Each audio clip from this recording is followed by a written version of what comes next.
लागत खेती पैरवी हमारी चलती रही। लेकिन अध्यक्ष जी, ये मेरी बात केवल सबसे बड़ी बात क्या है, जैसे मान लीजिए सुप्रीम कोर्ट के निर्देश वो आपस में फिर कनेक्ट हो गई और रुपया कितना गया, करोड़ों में चला गया। वो काम था एक रिट का, फिर उतने ही दूसरी रिट में, फिर तीसरी रिट में, तो पैसा हमारा वेस्ट गया और मिला क्या, वही मिला जो एक रिट में मिलना था हमको। तो वही पैसा हम और जगह लगाएंगे, दोबारा में लगाए 10 रिटों का कोई मतलब तो नहीं निकला। चौथी चीज हमारी ये है कि आप लोग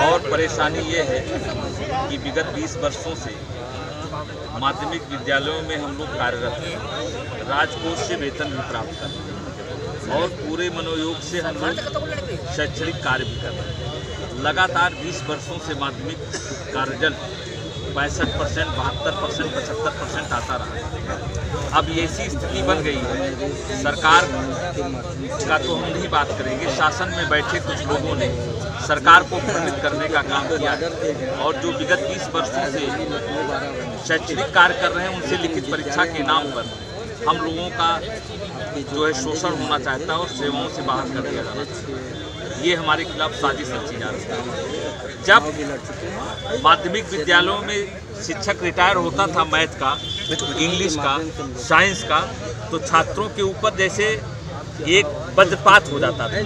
उनको पढ़ने पढ़ाने में अपने जीवन के संकट के बारे में एक ऊहापोह हो जाती थी, गार्जियन भी भयभीत हो जाता था। तो मैनेजमेंट हम लोगों से पढ़ाने का कार्य किया, हम लोगों ने इन बच्चों को रोका, पढ़ाया और तब हम लोगों को वेतन 4 साल हम लोगों को कोई वेतन नहीं दिया गया। जब हम हाई कोर्ट गए तो हाई कोर्ट ने हमको इन शर्तों के साथ वेतन दिया कि टिल बी सेलेक्टेड कैंडिडेट, यानी कि चयनित अभ्यर्थी आने तक। हम जब शाम को पढ़ा के आते थे तो हम सुबह ये जानते थे कि हो सकता है चयनित अभ्यर्थी आ जाएगा और मेरी सेवाएं असुरक्षित हो जाएंगी, मैं बाहर हो जाऊंगा। आज विगत 20 वर्षों से चयनित अभ्यर्थी हमारे पदों पे नहीं आया और हम अनवरत कार्य करते रहे। उन्हीं से पूरे प्रदेश के 75% एडेड कॉलेज चलते रहे, नहीं तो आज उस एडेड कॉलेज में केवल धान, गेहूं और अरहर की बुआई होती, वो विद्यालय न मिलता जहां ये चयनित अभ्यर्थी भेजना चाहते हैं आज की डेट में। उस विद्यालय को हमने बचाने का कार्य किया है। सर गहरी साजिश कर रहे हैं, ये सरकार समझने का काम नहीं कर पा रही है। सुप्रीम कोर्ट ने 142 के तहत हमको विनियमित करने का काम किया है, ना कि उन्होंने सेवाओं से बाहर करने का काम किया है। और उसने सुप्रीम कोर्ट ने कहा अधिकतम भारांक इनको दिया जाए। हम ये कहना चाहते हैं, उन IAS महोदय से मैं पूछना चाहता हूं कि आज आपको संघ लोक सेवा आयोग में फ्रेशर अभ्यर्थियों के साथ जो प्रतियोगी परीक्षार्थी दिल्ली और इलाहाबाद में तैयारी कर रहे हैं उनको आज बैठा दिया जाए, क्या वो IAS की परीक्षा पास कर लेंगे?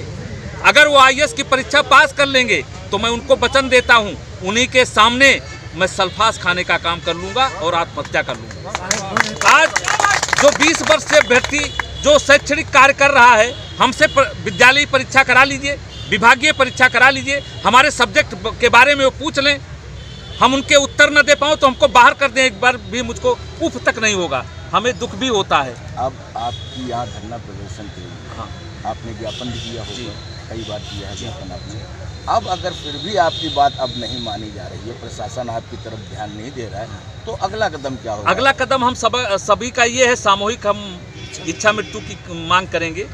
इससे हम राष्ट्रपति जी को भी ज्ञापन देंगे और राष्ट्रपति जी भी भारतीय जनता पार्टी से ही इलेक्टेड हुए हैं तो संवैधानिक पदों पे। हम चाहेंगे कि प्रदेश अध्यक्ष जी, माननीय मुख्यमंत्री जी, उप मुख्यमंत्री जी इतनी सिफारिश समझ कर दें।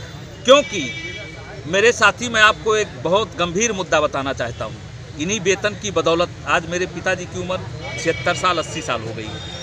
कम से कम 1-1.5 लाख रुपए साल में हमको उनकी दवाइयों का पैसा देना पड़ता है। मेरी माता बीमार है गंभीर बीमारियों से, उनको 60-70 हज़ार रुपये। आजकल वेतन नहीं मिल रहा है? नहीं, वेतन हमको मिल रहा है। तो फिर उस परेशानी क्या आ रही है? वो तो हमको लिखित परीक्षा के नाम पे जो है हमको बाहर करा हाँ, रास्ता परीक्षा के नाम से आपको माध्यमिक शिक्षा परिषद से और परीक्षा के लिए हम डर नहीं रहे हैं, वो खौफ पैदा कर रहे हैं कि हम डरते हैं। हम डरते नहीं हैं। हमने 20 साल पढ़ाया, जिस सब्जेक्ट को पढ़ाया है, मैं बताना चाहता हूँ, आराधना शुक्ला को भी बिठा दे, अगर मुझसे ज़्यादा नंबर पा जाएंगी, हमारे विभागीय परीक्षा में, तो मैं स्वतः इस्तीफा दे देने का काम करूँगा। मतलब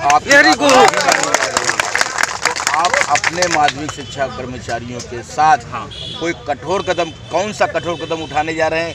इच्छा मृत्यु मांगने जा रहे हैं। हम भारतीय जनता पार्टी के 25 साल से हम वर्क कर रहे हैं, हम उनका मुर्दाबाद नहीं कर सकते हैं। जिन हाथों में मैंने डस्टर और चाक पकड़ा है, उन हाथों में हम पत्थर नहीं उठा सकते। लेकिन आप सब लोग मिलकर सामूहिक रूप से हम इच्छा मृत्यु की मांग करेंगे, मांग कर रहे हैं।